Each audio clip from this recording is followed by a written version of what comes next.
सही है। अभी आपको वन बाय वन एक एक टूल का जो है आपको पढ़ा रहा हूँ कि ये किस तरह क्या काम होता है इनका। देन इन सब को मिला के इन सब का यूज़ करके फिर आपको सिखाऊंगा। और ये मेन्यूज़ आप कह रहे हैं आपको मेगा मेन्यू भी पढ़ाऊंगा, आपको ये वाले मेन्यूज़ भी पढ़ाऊंगा, और उसके अलावा जो मेन्यू हमने कल डिस्कस किया वो भी पढ़ाऊंगा। तो ये डिफरेंट जिस तरह जितने भी मेन्यूज़ यूज़ होते हैं ना, वो सारे मेन्यूज़ हम कवर करेंगे, एक ही टाइम पे सारी चीज़ें अप्लाई कर देंगे। आपको ये ड्रॉप डाउन वाला सीन भी मिल जाएगा, आपको ये मेगा मेन्यू का भी मिल जाएगा, और जैसे आप चाह रहे हैं स्क्रॉल करने वाला, या अगर आपको कोई वेबसाइट अच्छी लग रही है कि ये वेबसाइट का जो मेन्यू है ना, आप लोगों ने नोट डाउन करना है। अगर आप किसी वेबसाइट को विज़िट करते हैं, वहाँ पर आपको कुछ ऐसा मिलता है जो आपको नहीं उसका पता चल रहा कि ये क्या चीज़ है, तो आप वो मुझसे शेयर कर दिया करें कि सर ये क्या चीज़ है, इसको हम कैसे कर सकते हैं, क्या वर्डप्रेस में इज़ इट पॉसिबल। लेकिन एक बात का ख्याल किया करें, जो हमारा लेक्चर होता है उससे रिलेटेड क्वेश्चन आप जो है अपने प्रिपेयर किया करें, और अपनी जो रिसर्च है वो उसी से रिलेटेड किया करें। अभी जैसे हम आगे बढ़ते जाएंगे एक नई चीज़ आपके सामने आएगी, फिर आपने उस नई चीज़ के बारे में उस टाइम पर रिसर्च करनी है। अभी आप लोग, मैं चाह रहा हूँ कि आपको फुल डेप्थ में नॉलेज आए कि अभी हम पढ़ रहे हैं ना, let's suppose patterns plugins in WordPress, ये क्या हैं। तो अभी आपने भी रिसर्च पैटर्न्स और प्लगइन पर करनी है। आप प्लगइन को छोड़ के किसी और चीज़ पर रिसर्च करने बैठ जाएं, गूगल करने बैठ जाएं थीम्स, या उस पर नहीं करनी। अभी आपका जो मेन टॉपिक चल रहा है आप उसके बारे में रिसर्च करेंगे, सही है। उसके बारे में आप अपने जो चीज़ें आपने किसी और वेबसाइट पर देखी हैं वो आप नोट डाउन करेंगे, वो मुझे शेयर कर दिया करें ग्रुप में, या पर्सनली भी आप शेयर कर सकते हैं। अच्छा अफ़ान, आप बताएं, आपने मेन्यूज़ को अप्लाई किया है? नहीं सर। अप्लाई करना है उनको ना, आपने लोकल होस्ट पर एक क्रिएट करना है अपना, एक पेज क्रिएट करके, और मेन्यूज़ को अप्लाई करें, ठीक है। उसमें फिर आपको क्या होगा, आपको अगर एक चीज़ की समझ नहीं आएगी ना, आप मुझसे जब हमारा ये टॉपिक चल रहा होगा आप पूछ सकते हैं, ठीक है। आगे फिर हम दूसरी चीज़ों में मूव कर जाएंगे, फिर आपको ये चीज़ें, आप अगर इधर स्ट्रक हो गए तो फिर आपको प्रॉब्लम होगी। आप ये नहीं करें बेशक कि आप जो है 8-10 मेन्यूज़ बना दें, आप एक दो अप्लाई ज़रूर करें ताकि आपकी हैंड्स ऑन प्रैक्टिस हो, आपके हाथ से एक चीज़ गुजर जाए, सही है। तो उसके अलावा जो फुटर में हमने किया वो भी आपने अप्लाई करना है, ठीक है। फिर क्योंकि आगे अभी हमने जस्ट एक सिंपल मेन्यू को देखा है, आगे हमने बहुत ही डिफ़िकल्ट मेन्यूज़ बनते हैं जो वो हमने देखने हैं, ठीक है। मेगा मेन्यूज़ देखने हैं, वो फिर आपको उनका कंसेप्ट इनसे थोड़ा सा डिफ़िकल्ट ज़रूर लगेगा, क्योंकि इसको जिस तरह से मैनेज करना है हमने, लेट्स सपोज इसको मैंने आपको बताया था ड्रैग एंड ड्रॉप करके आप इसको जो है ना मूव कर सकते हैं, तो उसमें फिर एक अलग तरीके से उसको कस्टमाइज़ करते हैं। तो फिर वो आपको ना, वो अगर इसकी प्रैक्टिस नहीं होगी तो उसमें फिर आप कंफ्यूज होंगे। और ये एक वेबसाइट डेवलप करने का, बनाने का एक मेन हिस्सा समझा जाता है मेन्यूज़। और मेन्यूज़ के बगैर कोई वेबसाइट भी आप जो है ये नहीं कह सकते कि ये एक अच्छी वेबसाइट है। आपको मेन्यूज़ जो है ना, सारी वेबसाइट का दारोमदार मेन्यूज़ पर होता है, किस तरह से आप उसको हैंडल करते हैं। तो उसके अलावा कौन है, तलहा आप बता दें।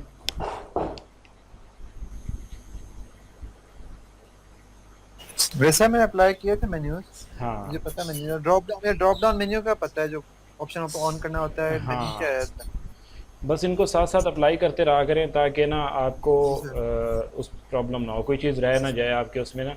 तो आपको जब सर जी, नहीं सर, कोई भी डाउट होगा आपको फौरन आपको ओके हो गया, एक ओके, भेज आप दूंगा। कांटेक्ट कर सकते हैं, कोई प्रॉब्लम नहीं है। आपको जो भी क्वेश्चन है ना, आप मुझसे रिटर्न आप मुझे टेक्स्ट मैसेज करें, ठीक है। एक तो मेरे पास ना टाइम का प्रॉब्लम है, सबसे ज़्यादा टाइम मुझे बहुत ज़्यादा जो है ना, मेरा सबसे ज़्यादा प्रॉब्लम ही मुझे टाइम का है कि टाइम नहीं मिलता मुझे। लेकिन आप मुझे जब नोट डाउन कराएंगे ना, तो मैं उसको फिर कोशिश क्या करूँगा, मैं हो सकता है उसको एक प्रॉपर क्लास में कवर करवा दूँ। मैं चाह रहा हूँ कि आप उसको लिख लें ताकि जो अब तक हम पढ़ चुके हैं उसमें से जो चीज़ आपको समझ नहीं आई वो आपके पास होगी रिटर्न, तो उसको हम किसी क्लास में बैठ के कवर कर देंगे। ये क्लास जो हमारी प्रॉपर उसी पर हो जाएगी, कोई प्रॉब्लम नहीं है, ठीक है। ठीक है। ठीक है सर। जब आप सारे लोग प्रिपेयर करेंगे ना, दो चार आपकी प्रॉब्लम्स होंगी, कुछ उम्र की होंगी, कुछ अफान की होंगी, बाकियों की होंगी, तो इस तरह से मिला के ना हम एक पूरी क्लास में उसको जो है ना कवर कर लेंगे, कोई प्रॉब्लम नहीं है। तो आज हमने ओके सर। डिस्कस करना है पैटर्न प्लगइन्स इन वर्डप्रेस। प्लगइन्स का आपको पहले का पता है, इस इन डिटेल पढ़ चुके हैं, क्या काम करते हैं, ये सारी चीज़ें आपको ऑलरेडी पता हैं। पैटर्न्स जो हैं, पैटर्न्स इस एक्स्ट्रा थीम में जब हमने टेम्पलेट लगाए थे, आपको पता है कि किस तरह से टेम्पलेट इंपोर्ट होता है, किस तरह से एआई से हमने वेबसाइट बना के दिखाई।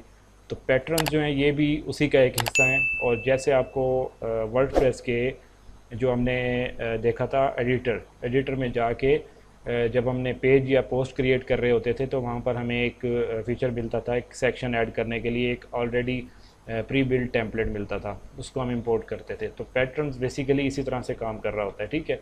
तो ये मैं आपको शो करा देता हूँ किस तरह से आपने पैटर्न्स को मैनेज करना है। तो उसके बाद हम डिस्कस करेंगे प्लगइन्स। प्लगइन्स में किसी एक प्लगइन को आज मैं टारगेट करने जा रहा हूँ, उसको इंस्टॉल करेंगे, उसको सेटअप करेंगे, ताकि नेक्स्ट फिर हम साथ साथ उसको लेके चल सकें, उसके साथ साथ और चीज़ें भी ऐड करते जाएंगे, ठीक है।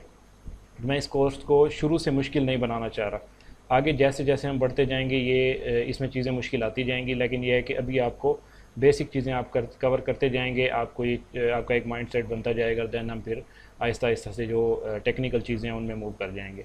तो अब हमारे पास हैं ये अपीयरेंस में जाके हमने विजेट्स का, आपको पता है, ठीक है। विजेट्स को मैं वैसे ओपन करके आपको दिखा देता हूँ आज, ये में भी कल नेट का प्रॉब्लम था। तो आज क्या है कि विजेट्स के साथ ही हमें मिलता है ये पैटर्न्स, ठीक है। एक मिनट, हाँ, अब ये क्या है जी, ये ऊपर लिखा हुआ है मेन साइड बार, ठीक है। मेन साइड बार में क्या आ रहा है, recent post, recent comments, archives, categories, ठीक है। ये एक विजिट है, ठीक है। ये कहाँ पर लगा हुआ है, आपकी मेन साइड बार में लगा हुआ है, ठीक है। इसको हम जब हम इसको क्लोज़ करते हैं तो ये इस तरह से शो होता है, ठीक है। इसके अंदर क्या चीज़ है, आपने इस एरो से इसको ओपन या क्लोज़ कर सकते हैं, ठीक है। इसके अंदर जो चीज़ें, ये देखें, ये क्या लगा हुआ है, रिसेंट पोस्ट, ठीक है। उसके बाद जो उसका टेक्स्ट है, उसके बाद ये सारी चीज़ें लगी हुई हैं। उसके बाद क्या शो होता है जी, हेडर। हेडर में हमारे पास कुछ नहीं है। इस प्लस के आइकन पर आप क्लिक करके ना, वही जो आपको इधर पोस्ट या पेज में आपको एडिटर मिलता है वर्डप्रेस का, ये कोई प्लगइन नहीं है। आपको एक चीज़ क्लियर कर दूं, ये हम इसके लिए अभी हमने कोई एक्स्ट्रा प्लगइन ऐड नहीं किया इस फीचर को ऐड करने के लिए। ये जो हमारे पास चीज़ें शो हो रही हैं, ये देखें, जो हमने उस दिन आपको मैंने दिखाई थी, ये सारी चीज़ें जो हम, जैसे ये प्राइस लिस्ट है, वीडियोस वगैरह ऐड कर सकते हैं, सोशल शेयर, ये वर्डप्रेस प्रोवाइड करता है हमें, ठीक है। तो ये हमने एक्स्ट्रा से कुछ भी नहीं किया था। इधर भी पैटर्न शो हो रहा है, ठीक है। तो ये वही चीज़ है। उसके बाद जो है इस प्लस के आइकन से आके आप जो कुछ ऐड करना चाहें आप ऐड कर सकते हैं, ठीक है। इसके आप जब प्लस पर क्लिक करेंगे, देन आप गैलरी ऐड करना चाह रहे हैं, आप गैलरी कर सकते हैं और अपलोड मीडिया कर सकते हैं, ठीक है। उसके बाद आपने कुछ और लिस्ट ऐड करनी है, ऐसे ये इस तरह से जैसे आप प्लस पे क्लिक करके कुछ भी ऐड करते जाएंगे ना, ये ऐसे ऐड होते जाएंगे, ठीक है। तो देन दोबारा हम करते हैं, ये देखें हेडिंग वाली जगह पर क्या लिखा हुआ आ रहा है कि आप हेडिंग लिखिए, ठीक है। इधर हमने लिखना है गैलरी, ठीक है। तो अगर गैलरी के जो इमेजेस हैं वो हमने अपलोड करना है। उसके बाद हमारे पास है इमेज जब हम क्लिक करेंगे तो हमें क्या कहा जा रहा है कि आप इमेज अपलोड करें या किसी यूआरएल से इंपोर्ट करें। हमारा इमेज पड़ा हुआ है लेट्स सपोज पिक्सावे पे, तो हम यूआरएल इधर से इंपोर्ट करके इसको ऐड कर सकते हैं। नेक्स्ट हमारे पास आता है ये लेट्स सपोज मैंने ऐड करना है सोशल शेयर, ठीक है। तो ये सोशल शेयर हमारे पास आ जाएगा, जैसे ये वेबसाइट्स में लगा होता है ना फेसबुक, और ये जब आप फेसबुक पर क्लिक करेंगे, ऐसे होवर किया, अभी मैंने क्लिक नहीं किया, ये ठीक है, ये इसके बॉर्डर आ रहे हैं जब मैंने इस पर आके माउस छोड़ा है। जब मैं इसको क्लिक करूँगा तो ये फिर इसकी मुझे जो अंदर की चीज़ें हैं ना वो डिस्प्ले करेगा, ठीक है। या इसको जो है आप इधर से भी बैठ के मैनेज कर सकते हैं, ठीक है। और इसको आप उसके अलावा जो है इसका आइकन जो है, आइकन भी आई थिंक चेंज कर सकते हैं इसका, इधर ऑप्शन होगा कहीं ना कहीं अवेलेबल।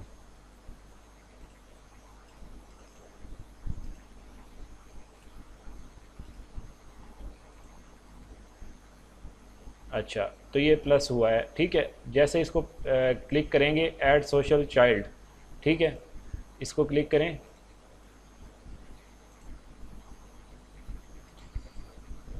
इसको डिलीट कर देते हैं, इसको भी डिलीट कर देते हैं। तो एनीवे इसको आपने क्या करना है, इसको आप समझ लें कि अपनी किसी पेजेस पे आपने अगर ये यूज़ करना है तो आप इसको इस तरह से इम्प्लीमेंट करके ये आपको यूज़ फिर आगे चल के करेंगे जब हम यूज़ करेंगे एलिमेंटर, ठीक है। एलिमेंटर में आपको इनका यूज़ सिखाऊंगा, क्योंकि हम ये जो हमारे पास एडिटर है ना, ये आपको सिर्फ पोस्ट के लिए सिखाऊंगा कि पोस्ट में इसको कैसे यूज़ करना है, पेजेस के लिए हमने इसको यूज़ नहीं करना, ठीक है। तो ये चूँकि सोशल शेयर हैं तो ये डेफिनेटली इसमें लिंक नहीं होगा। सोशल शेयर इट मीन्स कि आप इस पर जब क्लिक करेंगे फेसबुक वाले पर तो ये आपको facebook.com पे ले जाएगा, वहाँ आप शेयर कर दें। और जब आप इस पर क्लिक करेंगे लिंक्डइन पर तो ये लिंक्डइन पर फॉरवर्ड कर देगा, उसको आप जो है वहाँ पर शेयर कर दें। पिंटरेस्ट है, उसके बाद ट्विटर है, ये सोशल शेयर हैं तो इसमें लिंक नहीं होगा। अगर हाँ इधर होती ना सोशल प्रोफाइल्स, तो फिर आप इसमें लिंक्स दे सकते थे। ठीक है, ये हैं सोशल शेयर्स। इट मीन्स कि आपकी जो इधर डाटा लगा हुआ है वो आप जस्ट वन क्लिक करके अपनी वेबसाइट से फेसबुक पर शेयर कर सकते हैं। ये एक फ़ीचर है, ऑलरेडी बना हुआ है। ठीक है, आपको बनाने की ज़रूरत नहीं है, आप जहाँ भी लगाना चाहें लगा सकते हैं। बाकी हम इसका इसका जो डिटेल यूज़ होगा ना वो हम आगे पेज डिज़ाइन में, जब पेज डिज़ाइन करने जाएंगे एक होम पेज, तो उसमें देखेंगे कि ये हम एक प्लगइन की मदद से किस तरह से हम यूज़ करेंगे, और प्लगइन की मदद से क्यों यूज़ करना है, क्योंकि हम जब एक डिज़ाइन ही पूरे प्लगइन की मदद से कर रहे होंगे तो हमने सारी चीज़ें, सारे फीचर्स प्लगइन के यूज़ करने हैं। ठीक है, और उसके बाद हमारे पास क्या उसका बेनिफिट है, वो सारी चीज़ें आपको आने वाले उसमें लेक्चर में बताऊंगा कि उसकी मदद से अगर हम डिज़ाइन करते हैं तो उसमें क्या फ़र्क है और इसमें क्या फ़र्क है। ठीक है, उसके बाद जैसे ये है फुटर बार सेक्शन 1, फुटर बार सेक्शन 2। ठीक है, ये सेक्शन फुटर बार सेक्शन, फुटर में आपको पता है कि कितने सेक्शंस बने हुए होते हैं, कहीं कॉपीराइट है, कहीं ऊपर कुछ लिंक्स दिए हुए हैं, फिर ऊपर कुछ दिया हुआ है, तो आप ये वो इधर से जो है आप उनके लिए विजेट्स क्रिएट कर सकते हो। वू कॉमर्स की साइड बार है, तो वू कॉमर्स में जब आप स्टोर बनाते हैं तो उसकी साइड बार शो होती है। ये आपको जो है जब एक स्टोर बन रहा होगा या स्टोर में हमने कुछ प्रोडक्ट ऐड करने हैं तो ये आगे हम ऐड भी करेंगे, एक पूरा स्टोर बनाएंगे, तो उसमें सारी चीज़ें आपको क्लियर होंगी। उसके बाद है प्रोडक्ट साइड बार। ठीक है, प्रोडक्ट साइड बार का क्या मतलब है, जब आप एक प्रोडक्ट पेज को विज़िट करते हो ना, एक प्रोडक्ट है लेट्स सपोज अमेज़ोन पर कोई है एक मोबाइल फ़ोन, तो उधर जब आप उसको ओपन करके अपने एक पेज में विज़िट करोगे ना न्यू टैब में, तो उसके साथ एक साइड बार आ रही होगी लेफ़्ट या राइट पर, उसको फिर हम कहेंगे प्रोडक्ट साइड बार। ठीक है, इनएक्टिव विजिट्स, ठीक है, इसको भी आप जो है अभी लीव कर दें, ये सेम वही है। ठीक है, जो हमारी वेबसाइट पे इस टाइम अप्लाई हुए हैं रिसेंट। ठीक है, तो ये इधर हमारे शो नहीं होंगे अभी फ्रंट एंड पे। एक मिनट इसको देख लेते हैं। हाँ, ये इधर नहीं है। ठीक है, अभी हमारा ये क्योंकि हमने एआई से डिज़ाइन की हुई है तो ये चीज़ें अभी इधर शो नहीं हो रही, ये हमने एक अलग से अपनी एक वेबसाइट को बनाया हुआ है। अगर हम इनको डिस्प्ले कराना चाहें तो हम डिस्प्ले करा सकते हैं, ये चीज़ें जो हैं ये डिस्प्ले करा सकते हैं हम इधर। लेकिन फिर क्या होगा कि ये जो लेआउट है ना ये ख़राब हो जाएगा। अगर मैं इधर साइड बार शो करा दूँ, ये शॉप नाउ के नीचे इधर आके साइड बार शो होने लग जाए, तो डेफिनेटली ये जो मेरा कस्टम फ्रेगरेंस वाला है, क्रिएशन वाला ये टेक्स्ट, इसको मुझे सेटअप करना पड़ेगा, पीछे हो जाएगा ये, इधर तो साइड बार आ जाएगी ना, तो ये सारा टेक्स्ट फिर चेंज करना पड़ेगा। तो साइड बार वाली जो है ये हम साइड बार वाले लेआउट में देखेंगे कि साइड बार किस तरह से मैनेज करते हैं, वो फिर आगे जब हम डिफरेंट टेम्पलेट्स को डिस्कस करेंगे और पेज डिज़ाइनिंग को करेंगे। अच्छा, नेक्स्ट उसके बाद आपको ये एंड हो जाता है। अब हमने डिस्कस करना था प्लगइन। ठीक है, प्लगइन जब भी आपको इंस्टॉल करते हैं ना तो आपको प्लगइन से ही आके इंस्टॉल करना पड़ता है। ठीक है, नंबर 1। उसके अलावा अगर आपने प्लगइन इंस्टॉल करना है ना इधर आए बगैर, तो आप किस तरह से इंस्टॉल कर सकते हैं, ये plugins install, add new plugin editor, इन 3 ऑप्शंस के अलावा, ये तो एडिटर है फाइल का, इन 3 ऑप्शंस के अलावा आप प्लगइन को किस तरह से इंस्टॉल कर सकते हैं। आप लोगों में से मुझे कोई एक बंदा बताए। ये ऑप्शन यूज़ नहीं करने, अगर हमने ये ऑप्शन यूज़ नहीं करने तो हम एक प्लगइन को किस तरह से, प्लगइन अगर हमने यूज़ करना है तो उसको कैसे जो है उसको यूज़ कर सकते हैं।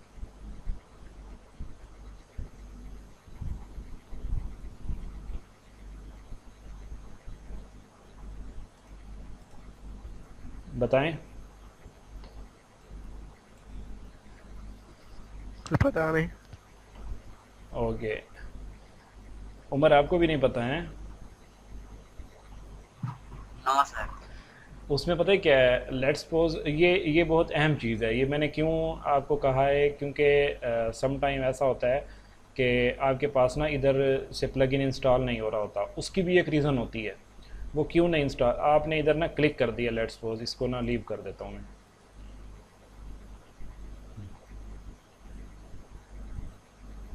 ये मेरे पास प्लगइन्स हैं इस टाइम पे, आपने इस बात को समझना है।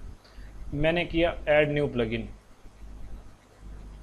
तो इधर मेरे पास प्लगइन्स अवेलेबल हैं। ठीक है, लेकिन मैंने कोई ऐसा प्लगइन करना है जो इधर अवेलेबल ही नहीं है। ठीक है, इधर इस रिपॉजिटरी में वर्डप्रेस की जो फ्री प्लगइन्स हैं या पेड हैं इसमें, वो जो है इधर अवेलेबल ही नहीं है, पहली चीज़। सेकंड, मेरे पास अपलोड का ऑप्शन है, अगर मैं इसको यूज़ करूं और मेरी फ़ाइल जो है अपलोड नहीं होती, या मैं इंस्टॉल नहीं कर पाता, कोई एरर आ जाता है, तो मेरे पास फिर क्या ऑप्शन बच जाता है। ठीक है, ये कह रहे हैं ना, if you have a plugin in a zip format, ठीक है, यू मे इंस्टॉल और update it by update uploading it here. Okay, तो इसको आप क्या कर सकते हैं, यहाँ से चूज़ करके अपने कंप्यूटर से एक जिप फाइल को अपलोड कर सकते हैं। लेकिन अगर यहाँ पर अपलोड ना हो, और अपलोड क्यों नहीं होती, उसका प्रॉब्लम जो आता है, सम टाइम आपको क्लाइंट दे देता है प्लगइन, और आप जब अपलोड करते हो, इधर इंस्टॉल करने लगते हो, तो प्लगइन अपडेट नहीं हो रहा होता। प्लगइन की जो अपडेट या इंस्टॉल है, इंस्टॉलेशन फेल्ड हो जाती है, या कोई आपको एरर डिस्प्ले हो जाता है। उसकी वजह ये होती है क्योंकि आपकी इस टाइम पे अपलोड लिमिट है लेट्स सपोज 20 MB, और आपका जो प्लगइन है वो है 30 MB का, तो वो डेफिनेटली नहीं होगा। अगर आपकी ये जो है ना, ये डॉट्स जिप को सपोर्ट करता है, अगर आपकी फ़ाइल है किसी और फॉर्मेट में, तो डेफिनेटली वो भी अपलोड नहीं होनी। वो उसको फिर आप पहले ज़िप में कन्वर्ट करें। अगर आपने ज़िप में कन्वर्ट नहीं करना, आपने उसको कोई प्लगइन ऐसा है जिसकी साइज़ जिसका काफ़ी ज़्यादा है, इसकी जो आपका डैशबोर्ड सपोर्ट कर रहा है, तो उस सूरत में आपने क्या करना है, उस सूरत में या तो आप उसका साइज़ डिक्रीज़ करें, उसको ज़िप में लेके आएँ, उसको हाईली कंप्रेस करें, देन उसको इंस्टॉल करें। अदरवाइज़ आप क्या करेंगे, जो उस प्लगइन की फ़ाइल है वो आप अपने सी पैनल में जाएंगे, अपने प्लगइन्स में जाएंगे, वहाँ जाके आप अपने प्लगइन की फ़ाइल को अपलोड करेंगे, देन मूव करेंगे वर्डप्रेस के डैशबोर्ड में। डैशबोर्ड में आने के बाद ये इंस्टॉल्ड प्लगइन में आएंगे। ठीक है, इसमें जब आप आएंगे तो आपको ना इधर सारे एक्टिव मिल रहे हैं ना, ये जो आगे आपको ना एक्टिव, इधर आपको इनएक्टिव का एक ऑप्शन मिलेगा। ठीक है, अगर मैं इसको डीएक्टिवेट कर देता हूँ, ये मेरे पास आ गया इनएक्टिव। ठीक है, आपने गौर करना है, एक प्लगइन मेरे पास इस टाइम पर इनएक्टिव है।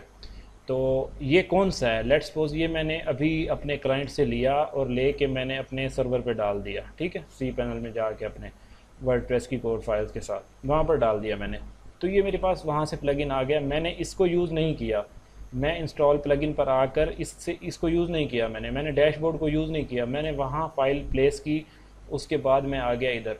तो इसमें क्या हुआ कि ये इसने उसको डाल दिया बाय डिफ़ॉल्ट इनएक्टिव प्लगइन्स में, कि ये आपके पास अवेलेबल है, अगर आप यूज़ करना चाहें तो इसको आप एक्टिवेट कर सकते हो। ठीक है, इसको ये इधर से क्यों नहीं हुआ, डेफिनेटली आपको पता है कि एरर्स या किसी प्रॉब्लम की वजह से नहीं हुआ था। या तो आप एरर्स फिक्स करें, अगर एरर्स आपके पास कैपेसिटी नहीं है, आप फिक्स नहीं कर पा रहे, तो फिर आप उस प्लगइन को अपने सर्वर से लेके इधर डाल दें और उसको देन आप इधर एक्टिवेट कर दें, वो काम करेगा। ठीक है, इस तरह से आपने प्लगइन्स को मैनेज करना होता है। और आज हमने जो डिस्कस करना है ना, ऐड न्यू प्लगइन्स पे जाऊंगा मैं। इधर हमारे पास काफ़ी सारे प्लगइन्स हैं। ठीक है, ये गुटनबर्ग है, ये भी यूज़ होता है। ठीक है, उसके बाद ये बड़ी प्रेस है, ये भी यूज़ होता है। ठीक है, बहुत सारे ये देखें, ये सारे इस टाइम पर ये डायरेक्टरीज़ हैं, पॉपुलर टैग्स हैं। ठीक है, अगर आपने फेसबुक रिलेटेड कुछ करना है तो आप फेसबुक पर क्लिक करके आप प्लगइन जो है, फेसबुक रिलेटेड क्या हो सकता है, फॉर एग्ज़ाम्पल मैं एक साइट बना रहा हूँ ई कॉमर्स की, या कोई मैं ऐसी साइट बना रहा हूँ जहाँ पर मैं कुछ डिजिटल चीज़ें सेल करता हूँ। ठीक है, तो मुझे फेसबुक के एड्स चलाने हैं, तो डेफिनेटली मुझे फेसबुक के ही कुछ प्लगइन्स चाहिए होंगे जिनको मैं यूज़ करूँगा। तो फिर मैं फेसबुक रिलेटेड चीज़ सर्च करूँगा, उसके बाद डिसाइड करूँगा क्या मैं ये इस प्लगइन के साथ आगे मूव कर सकता हूँ, क्या ये प्लगइन सूटेबल है या नहीं है। ये आगे चल के हम जब सारी एक कंप्लीट साइट बनाएंगे तो उसमें सारी वन बाय वन एक एक चीज़ आपको ना समझ आ जाएगी। अभी तो मैं सारी चीज़ें कर रहा हूँ तोड़ तोड़ के आपको समझा रहा हूँ, ताकि आपका एक माइंड फुली डेवलप हो जाए। उसके बाद फिर हम करेंगे हेडर से लेके फुटर तक डिज़ाइनिंग, फिर हम फेसबुक प्लगइन स्क्रीन शॉट नहीं हो रही, स्क्रीन शो नहीं हो रही। अब हो रही है। ओके ओके, अच्छा, तो ये सारे टैग्स आपके पास अवेलेबल हैं। ठीक है, देन अब हम क्या करेंगे, इधर हमारे पास ये देखें पॉपुलर रिकमेंडेड, ये सारे हैं ना फॉर आस्ट्रा। ठीक है, ये एस्ट्रा जो हमारी थी मैं ना, ये उसकी वजह से शो हो रहा है। ठीक है, इसके लिए जब आप इस पर क्लिक करेंगे तो ये उसके रिलेटेड प्लगइन शो होंगे। ठीक है, अभी हमने क्या करना है, एक तो रिकमेंडेड में आप चेक कर सकते हैं आपको क्या प्लगइन रिकमेंड कर रहे हैं, लेकिन आपने करना क्या है कि आपको इतने ज़्यादा प्लगइन्स यूज़ नहीं करना है। जब आप प्लगइन्स ज़्यादा यूज़ करते हैं आपकी साइट जो है डाउन होती है। ठीक है, और प्लगइन का एक जो है इफ़ेक्ट पड़ता है आपकी वेबसाइट पर जो सही नहीं होता। प्लगइन्स क्यों यूज़ नहीं करने चाहिए, या वर्डप्रेस में प्लगइन्स की वजह से क्या प्रॉब्लम्स होती हैं, ये आप में से बताएगा कि वर्डप्रेस में जब हम प्लगइन्स यूज़ करते हैं तो क्या प्रॉब्लम्स हो सकती हैं, और प्लगइन्स क्यों जो है डेफिनेटली अच्छे भी हैं, हमने इनकी फ़ीचर्स हमें ज़ाहिर है यूज़ में आने हैं, हमारे हमें यूज़ करना हमारी मजबूरी भी है, लेकिन ये फिर भी हम जो है प्लगइन को यूज़ करना अच्छा क्यों नहीं समझते, इसकी रीज़न बताएंगे मुझे। सर क्योंकि इनसे हमारी वेबसाइट डाउन हो सकती है। डाउन के अलावा सर सर अपडेट में बस प्रॉब्लम आ सकती है और नेक्स्ट। जब वर्डप्रेस अपडेट होता है तो प्लगइन्स हाँ में प्रॉब्लम आ सकती है, बग्स आते हैं, ठीक हो गया। वेबसाइट क्रैश कर सकती है। हम्म और उसके अलावा कोई और चीज़। नेक्स्ट पता है क्या है, मैं आपको बताता हूँ। एक ये क्लासिक एडिटर है, ये तो छोड़ दें इसको ना, ये एक वर्डप्रेस का बहुत ही अच्छा प्लगइन है, ठीक है। इसको 10 मिलियन इसके इंस्टॉल्स हैं एक्टिव, ठीक है। लेकिन ये लेट्स सपोज हमने इसको देख लिया कि ये एक किसी थर्ड पार्टी का प्लगइन है, ठीक है। अब इसके अंदर जो कोड लिखा हुआ है, ठीक है, क्या आपको आप श्योर हैं कि जो उसने कोड, जिस डेवलपर ने इस प्लगइन को बनाया है, उसका जो कोड है वो स्टैंडर्ड को मीट कर रहा है? क्या वो कोड जो है मेरी वेबसाइट की परफॉर्मेंस में इम्प्रूवमेंट लाएगा या उल्टा मेरी वेबसाइट को डाउन करेगा? जो इसका कोड होता है ना, वो कोड पर डिपेंड करता है कि जो इस वेबसाइट के डेवलपर ने लिखा है वो कोड ज़ाहिर है डिफरेंट होगा, वो डिफरेंट डेवलपर है। और जो इसने वेबसाइट की थीम बनाई है वो डिफरेंट डेवलपर है। और जो वेबसाइट बना रहा है, जो इस वेबसाइट को कस्टमाइज़ कर रहा है, वो डिफरेंट डेवलपर है। तो जाहिर है इधर कोई 3-4 लोग तो आ गए, इसने अपनी मर्ज़ी का कोड लिखा, थीम वाले ने अपनी मर्ज़ी का लिखा। मान लिया वो स्टैंडर्ड को, हर चीज़ को फॉलो किया उसने, थीम वाले ने भी, जब भी प्लगइन इंस्टॉल हो गया, लेकिन फिर भी उसका एक अपना प्रोसेस था, उसका एक अपना लिखने का जो है, कोडिंग करने का एक अपना तरीक़ेकार था। ये सम टाइम यही होता है जब लोग कंपेयर करते हैं ना शॉपिफाई या दूसरे CMS को ई कॉमर्स के लिए, तो वो वर्डप्रेस में यही प्रॉब्लम लेके आते हैं कि वर्डप्रेस में जो प्लगइन्स हैं, प्लगइन्स में ये इशू आ सकता है कि वर्डप्रेस के जो प्लगइन्स हैं उसमें कोई इस चीज़ की गारंटी नहीं है कि कोई ऐसा प्लगइन हो जिसकी वजह से जो है आपकी वेबसाइट मज़ीद इम्प्रूव हो जाए या डिक्रीज़ हो जाए, डाउन हो जाए। तो वो उसकी कोई प्लगइन्स को इसलिए ज़्यादा यूज़ करते नहीं हैं। और इतने मिलियंस ऑफ इंस्टॉल इसलिए देखे जाते हैं ताकि अगर इस पर कोई बैड इफ़ेक्ट होगा तो डेफिनेटली वो रिपोर्ट होगा, ठीक है। अब इसके देखें इतने इंस्टॉल्स हैं, इट मीन्स कि ये प्लगइन डेवलपर अपडेट कर रहा है, एक्टिव है, बग्स को फिक्स कर रहा है, ये कंटिन्यूसली इस पर काम कर रहा है। वर्डप्रेस अपग्रेड हो रहा है तो ये भी साथ साथ अपने प्लगइन को अपग्रेड कर रहा है। जैसे जैसे वर्डप्रेस की अपडेट्स में चेंजेस आती जा रही हैं, ये उस स्टैंडर्ड को फॉलो करते करते ये आगे मूव कर रहा है। तो डेफिनेटली इसने फॉलो किया हुआ है, तो ये इसका प्लगइन अभी तक अवेलेबल है और लास्ट अपडेट 2 वीक्स अगो, ठीक है। और इसके नीचे एक आपको मैसेज मिलता है, compatible with your WordPress version, ठीक है। जो इधर कंपैटिबल नहीं होगा उसको आप यूज़ नहीं करेंगे, स्ट्रेट फॉरवर्ड, ठीक है। अब देखें आगे आपके पास क्या है, ये क्या कह रहे हैं, untested with your version of WordPress. ये आपके इस वर्डप्रेस के वर्जन के साथ टेस्ट नहीं हुआ। इट मीन्स क्या कि आपको कोई आपकी गारंटी नहीं है कि ये प्लगइन आपकी वेबसाइट में ठीक से काम करेगा या नहीं करेगा। तो ये कंपैटिबल है, इसको आप आंखें बंद करके इंस्टॉल कर सकते हो। इसके इंस्टॉल भी ठीक हैं, अपडेटेड भी है और कंपैटिबल भी है। अच्छा ये देखें, ये वाला है, ये सही है, ठीक है। ये जो है अब देखें ये टेस्ट नहीं हुआ, ये जस्ट जब टेस्ट हो जाएगा या जब इसकी आप देखें कि ये इम्प्रूवमेंट हुई है तो आप इसको फिर यूज़ करें। अभी आप इसको यूज़ ना करें, क्यों, आप जो है रिस्क लेना चाह रहे हैं, ठीक है। उसके अलावा ये देखें, ये सारे ये हो जाएंगे, ये जो अनटेस्टेड हैं ये अभी जैसे जैसे न्यू वर्जन रिलीज़ होता है ना वर्डप्रेस का, तो फिर ये क्या करते हैं, ये प्लगइन जो है इस तरह से ऑप्शन आ जाते हैं, इस तरह से टेक्स्ट आ जाता है। लेकिन ये कुछ सीरियस इतना प्रॉब्लम नहीं है, हम यूज़ कर लेते हैं इस तरह से भी। तो टेस्ट भी तो हम नहीं करने, तो बाकी जो है इसको अगर आप एज ए बिगनर समझें तो इसको आप यूज़ ना करें, ठीक है। आज हमने करना है इंस्टॉल एलिमेंटर, ठीक है। ये आपको इधर कीवर्ड का ऑप्शन मिलता है। कीवर्ड का मतलब क्या है कि आप अपना प्लगइन कीवर्ड की हेल्प से सर्च कर सकते हो। बाकी ऑथर है, अगर आपको किसी ऑथर के बारे में पता है, कोई कंपनी है, उससे सर्च कर सकते हो या टैग से सर्च कर सकते हो। हम कीवर्ड से चलेंगे और हम इधर टाइप करेंगे एलिमेंटर, ठीक है।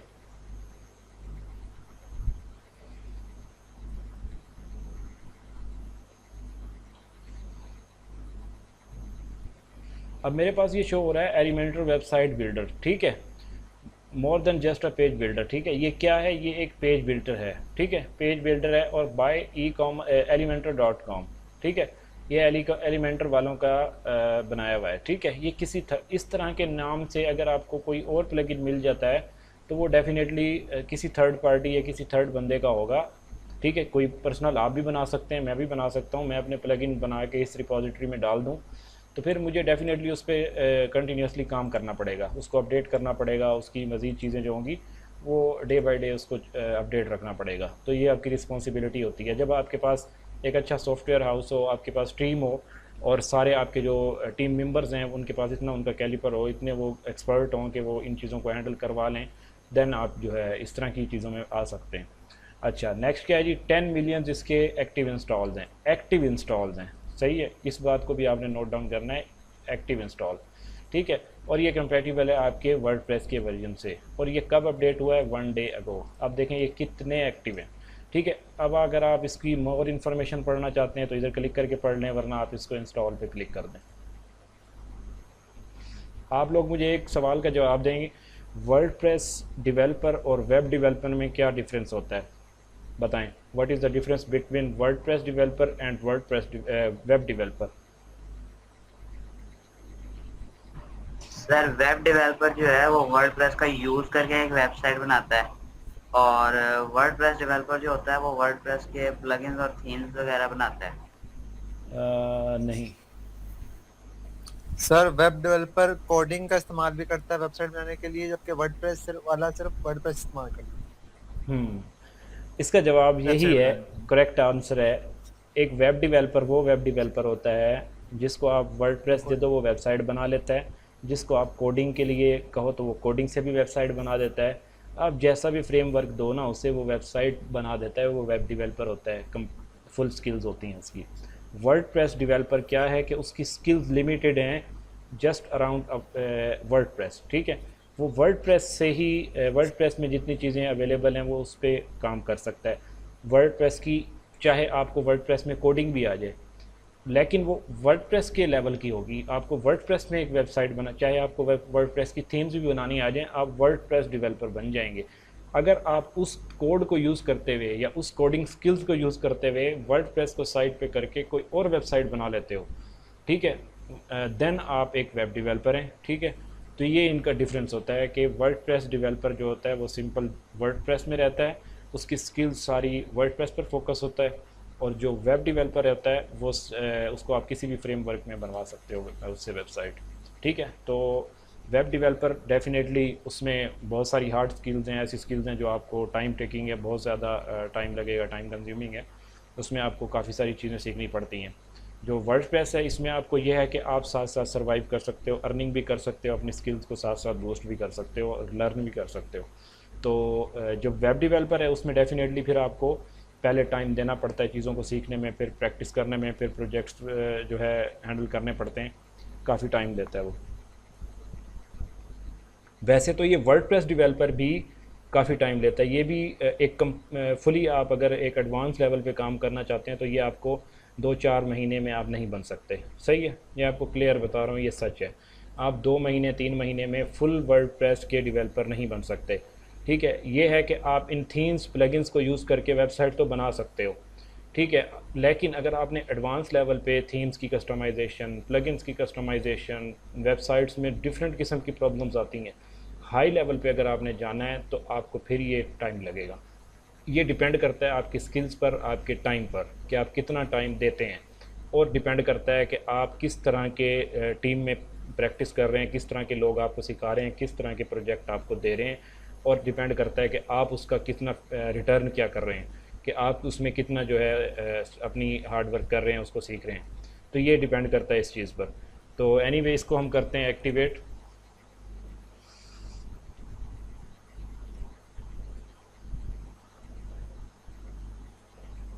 अच्छा, अब मेरे पास एलिमेंटर हो गया एक्टिवेट, ठीक है। ये मेरे पास सेटिंग्स, डीएक्टिवेट और गेट एलिमेंटर प्रो, ठीक है। मेरे पास मैं इसको फ्री भी यूज़ कर सकता हूँ, ठीक है, लेकिन मेरे पास ये अवेलेबल है प्रो में भी। अगर मेरा क्लाइंट आता है वो मुझे प्रो में दे देता है तो फिर मैंने इधर से इंस्टॉल नहीं करना रिपॉजिटरी से, फिर मैं ऐड न्यू करके इसको अपलोड करता हूँ, ठीक है। वो मुझे प्रोवाइड करेगा, जिप फाइल देगा, मैं अपलोड करके उसको इंस्टॉल कर दूँगा, कोई प्रॉब्लम नहीं है इसमें, ठीक है। तो अभी मेरे पास है ये इंस्टॉल प्लगइन्स, ये मेरे पास फ्री में अवेलेबल है और मैं इसको फ्रीली यूज़ करके बना सकता हूँ। अब इधर नोट करें, the Elementor website builder has it all drag and drop page builder. ठीक है, आप क्या करेंगे, एक सेक्शन को उठा के आप अगर ड्रैग करते हैं, ड्रॉप करते हैं, तो वो जो उसका कोड होगा ना, वो पीछे से खुद ब खुद जनरेट हो रहा होगा, खुद एक कोड इम्प्लीमेंट हो रहा होगा। ये अगर आप एक वेब डेवलपर की बात करें तो वो डेफिनेटली खुद कोड लिख रहा होगा, खुद से मैनेज कर रहा होगा, और ये इधर से आपको एलिमेंटर ये प्रोवाइड करता है फैसिलिटी कि आपका एक कोड आपको जो है लिखने की ज़रूरत नहीं है, आप अपना ड्रैग एंड ड्रॉप से जैसी मर्ज़ी वेबसाइट बना सकते हैं। इवन आप अमेज़ोन जैसी वेबसाइट बनाना चाहें, एलिमेंटर को यूज़ कर सकते हैं, एलिमेंटर प्रो को यूज़ करना पड़ेगा। ठीक है, तो डेफिनेटली उसमें फ़र्क तो होगा कि ये वर्डप्रेस की वेबसाइट है, अमेज़ोन एक अलग से फ्रेमवर्क है उसका, तो वो एक अलग चीज़ है, लेकिन आप उस डिज़ाइन को फॉलो करके आप वर्डप्रेस में वेबसाइट बना सकते हैं। अब मैं आपको ये बता दूं कि वर्डप्रेस को आपने ये नहीं समझना कि वर्डप्रेस की इतनी ज़्यादा इम्पोर्टेंस नहीं है। वर्डप्रेस में बहुत ज़्यादा वेबसाइट्स बनी हुई हैं दुनिया की, बहुत बड़े बड़े इदारे हैं जिनकी वेबसाइट्स वर्डप्रेस में बनी हुई हैं। ठीक है, ऐसे ऐसे गवर्नमेंट सेक्टर के इदारे हैं जो वर्डप्रेस को यूज़ करते हैं, बहुत बड़ी बड़ी कंपनीज़ हैं ई कॉमर्स की, वो भी वर्डप्रेस को यूज़ करती हैं। ठीक है, अब शॉपिफाई यूज़ होने लगा है ई कॉमर्स की वेबसाइट में, लेकिन वर्डप्रेस का यूज़ बहुत ज़्यादा है। जिनको टेक्निकल नॉलेज है, जो अपनी तमाम चीज़ें मैनेज कर सकते हैं, तो वो वर्डप्रेस को यूज़ करते हैं, या जिनके पास एक स्किल्ड डेवलपर है, स्किल्ड वो मैनेज कर सकता है, तो वो फिर वर्डप्रेस को यूज़ करते हैं। अभी हमने क्या करना है, इसकी एनेबल ऑटो अपडेट्स हमने नहीं रखी हुई। ठीक है, ये एक्टिवेट भी हो गया है। सेटिंग्स पर क्लिक करते हैं। उससे पहले मैं आपको एक चीज़ और दिखा दूँ, हमारे ये डैशबोर्ड, एक्स्ट्रा, पोस्ट, मीडिया, ठीक है, ये सब टैब्स हमारे पास अवेलेबल हैं। मैंने आपको क्या था कि जैसे हम कोई प्लगइन इंस्टॉल करेंगे, थीम इंस्टॉल करेंगे, वो इधर एक टैब ऐड करता जाएगा। ठीक है, और कुछ प्लगइन नहीं भी करेंगे, वो हमें पता भी नहीं चलेगा कि वो प्लगइन कहाँ गया, कहाँ इंस्टॉल हुआ। ठीक है, तो वो फिर एक अलग साथ साथ डिस्कस करेंगे। अच्छा, अब हमने एलिमेंटर इंस्टॉल किया, तो ये देखें एलिमेंटर का एक यहाँ पर टैब ऐड हो गया और उसके अंडर में ये सारी चीज़ें ऐड हो गई हैं। नीचे आपको अपग्रेड का ऑप्शन मिल रहा है। ठीक है, तो ये आप कस्टम अगर इस तरह से आप एलिमेंटर को इधर लगाने बैठते तो फिर डेफिनेटली आपको वर्डप्रेस की बहुत अच्छा नॉलेज चाहिए था। ठीक है, ये अब आपने जस्ट इंस्टॉल किया और इधर डैशबोर्ड में ये खुद से रीअरेंज होकर एलिमेंटर ने अपनी जगह ले ली और ये इधर आ गया। नेक्स्ट आपके पास ये टेम्पलेट है, ये आपको पता है कि किट लाइब्रेरीज़, ये सारी चीज़ें हमने आगे, फ्लोटिंग बटन्स। ठीक है, ये जो आप अभी उमर कह रहे थे ना मेन्यूज़ वगैरह का, तो वो सारी चीज़ें आगे आएंगी। अच्छा, एलिमेंटर है, जैसे एलिमेंटर में हमारे पास home, settings, role manager, Elementor manager. ठीक है, tool, system info. System info क्या है, ये मैं आपको एक मिनट दिखा देता हूँ पहले।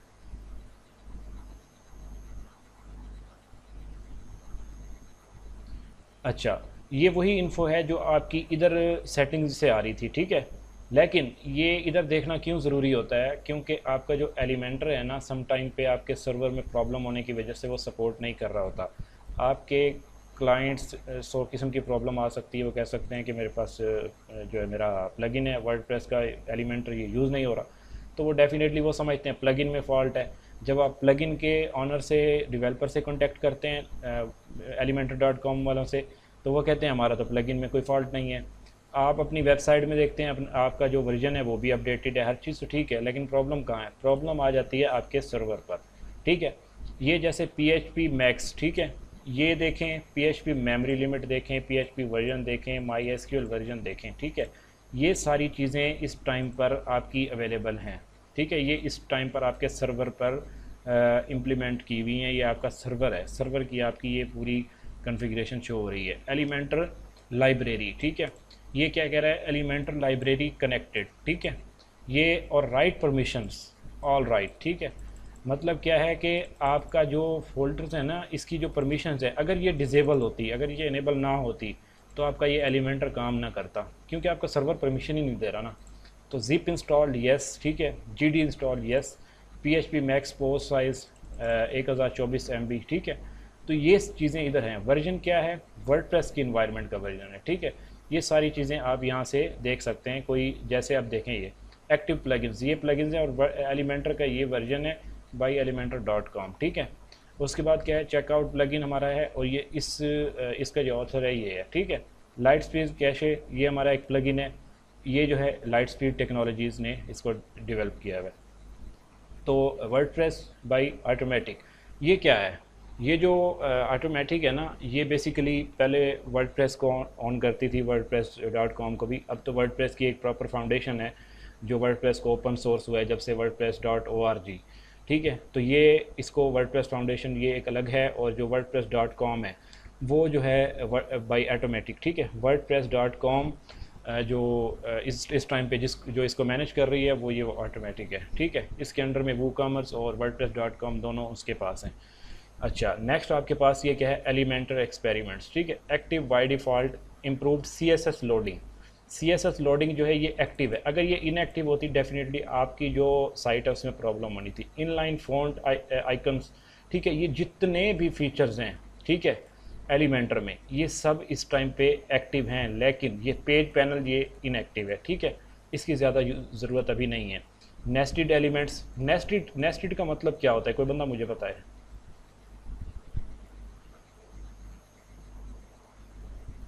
प्लगइन ऑन बोर्ड, ठीक है। नेस्टेड पता है क्या चीज़ होती है? नेस्टेड प्रोग्रामिंग में नेस्टेड लूप्स या इस तरह का एक कंसेप्ट है, ठीक है। आपको सिंपल वर्ड में बता दूं, नेस्टेड वो चीज़ होती है जो एक मिसाल है, हमने एक कोड जनरेट किया हुआ है, एक लूप जनरेट की हुई है, उसके अंदर जब हम एक और यूज़ करते हैं उसको कहते हैं नेस्टेड। तो ये इधर क्या आ रहा है हमारे पास? Nested elements. एक एलिमेंट के अंदर जो एलिमेंट होता है ना यूज़ करना, वो नेस्टेड एलिमेंट कहलाता है, ठीक है। तो ये सारी चीज़ें आपने याद रखनी है, ये आपसे आगे पूछूंगा। बिल्ड विद AI, ठीक है, ये हमारे पास एक्टिव है बाय डिफ़ॉल्ट। अच्छा, एडिटर टॉप बार। अब आपके एलिमेंटर में एडिटर टॉप बार का प्रॉब्लम हो तो वो एक्टिव है, अगर इनएक्टिव होगा डेफिनेटली प्रॉब्लम होगा, ठीक है। एलिमेंटर होम स्क्रीन, ठीक है, ये सारी चीज़ें आपको इधर मिल जाती हैं, सारी कंप्लीट डिटेल है। डाउनलोड सिस्टम इन्फो करके ये क्यों यहाँ पर प्रोवाइड करते हैं कि आप डाउनलोड करें? ये देखें, ये सारी डिटेल्स आप डाउनलोड कर सकते हैं। मैंने आपको स्टार्ट में कहा था कि आप वर्डप्रेस के डेवलपर हैं, आप अगर वर्डप्रेस को सीख रहे हैं, आप वर्डप्रेस पे काम कर रहे हैं, आपको सर्वर का नॉलेज नहीं है, आप सर्वर को एक जो ऑलरेडी सेटअप हुआ है उसको आप मैनेज नहीं कर सकते, उसमें कोई चेंजेस नहीं अप्लाई कर सकते, वो बहुत डेफिनेटली एक्सपीरियंस चाहिए, उसमें आपको एक अच्छी खासी ट्रेनिंग चाहिए। तो आप क्या करेंगे, आप इसको इस इन्फो को डाउनलोड करके क्लाइंट को दे सकते हैं, या जो बंदा सर्वर पे काम कर रहा है उसको दे सकते हैं, वो आपको ये प्रॉब्लम फिक्स करके दे देगा। देन ये आपका जो वेबसाइट है ये स्मूथली काम करने लग जाएगी, ये प्लगइन भी काम करने लग जाएगा। अच्छा, नेक्स्ट हमारे पास ये सारी देख सकते हैं आप, गेट हेल्प, ये तो चलें आपको पता है गेट हेल्प क्या है। एड ऑन्स, ये क्या है? ये प्लगइन्स के अंदर, ठीक है, हमने प्लगइन एलिमेंटर ऐड किया है कि हमारे जो वर्डप्रेस की बाय डिफ़ॉल्ट जो चीज़ें हैं उसमें एक फ़ीचर ऐड हो जाए, हम एक पेज बिल्डर के तौर पर यूज़ कर सकें। और अभी एड ऑन्स क्या है कि एक और एड ऑन यूज़ करना चाहते हैं जो एलिमेंटर के अंदर कुछ एक्स्ट्रा ऐड कर दे, सही है। तो अगर हमने एलिमेंटर में कुछ ऐड करना है तो डेफिनेटली फिर वो हम कोई एड ऑन करेंगे, ये फिर इसको एक्सटेंड कर देगा, एलिमेंटर की जितनी इस टाइम पे फीचर्स हैं वो इसको एक्सटेंड कर देगा, सही है। नेक्स्ट है हमारे पास ये सेटिंग्स।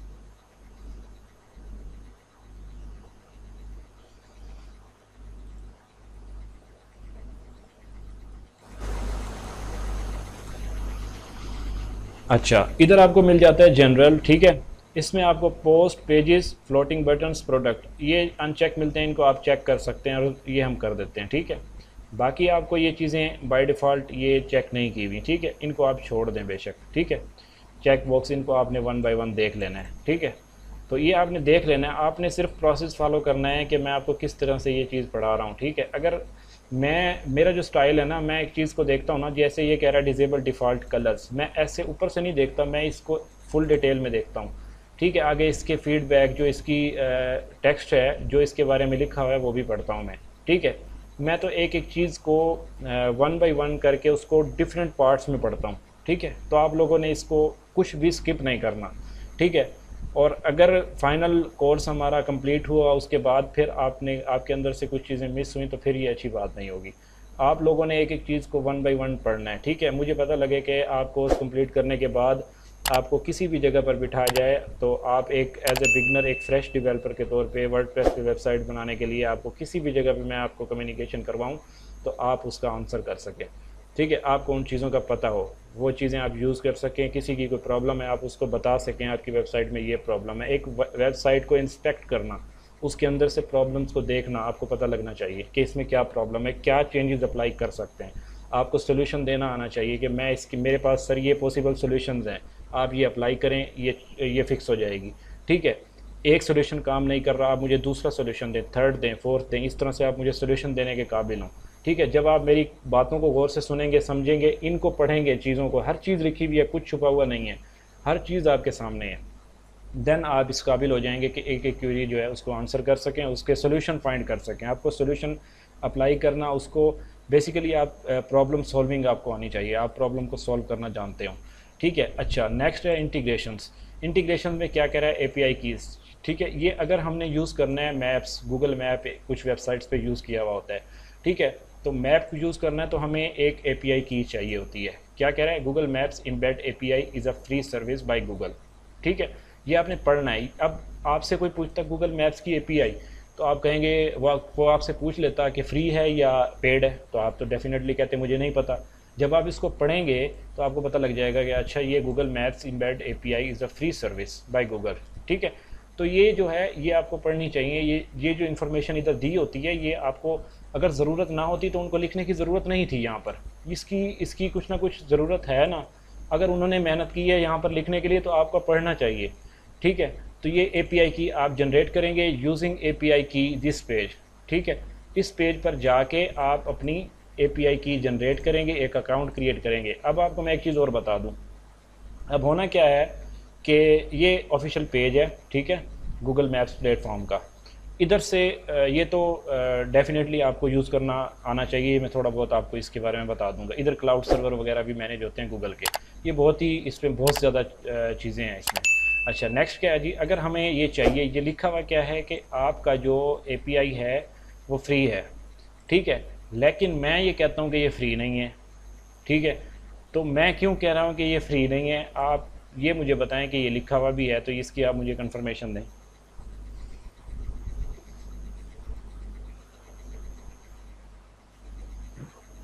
शायद ये फ्री भी है, पेड भी है। नहीं, इसके अलावा कुछ?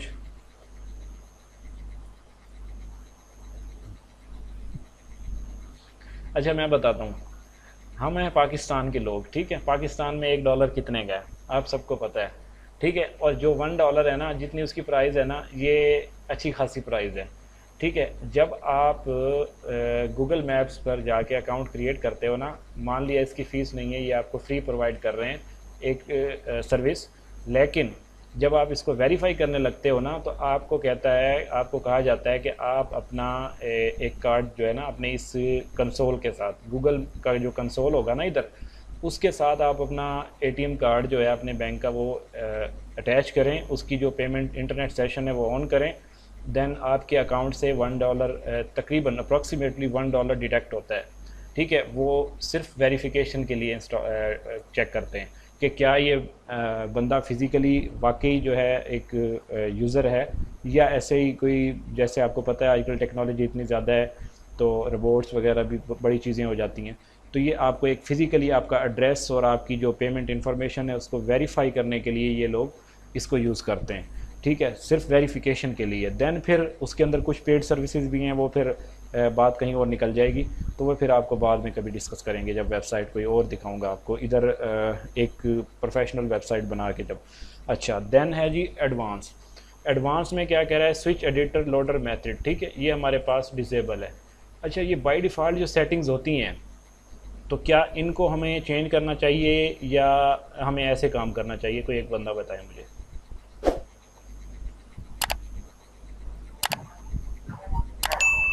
जरूरत के मुताबिक अगर हमें नॉलेज है तो कर देना चाहिए, वरना नहीं करना चाहिए हाँ, कि कोई एरर वगैरह ना आ जाए।